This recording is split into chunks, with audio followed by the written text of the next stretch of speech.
Ni Iñaki naz, Bermeoko udaldeko gazte teknikaria, eta esan behar dugu lehenengoko Busturialdeko boluntariotza azoko hau oso ondo joan dela. Goiz osoan zehar eskualdeko pilo bat gazte eta nerabe egon dira, bertoko eskualdeko ikastetxetakoak oso interesatuta, eta azken finean hauxe izan da helburu nagusiena.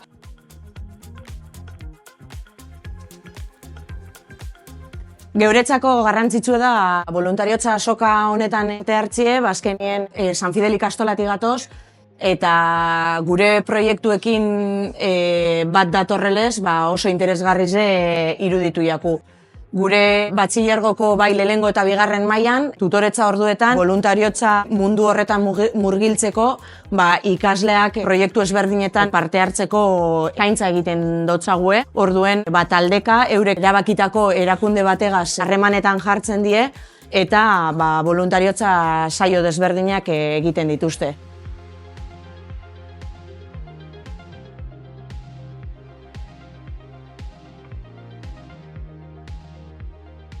Gaurko egunien, eskualdeko hainbat zentrutako 320 gazte inguru batu doguz. Boluntariotza azoka honetan, negendulako apur bat zentruetara bideratu eta gazte horreri behintzet boluntariotza hori edo boluntariotza grin hori zeo zelan suspertu.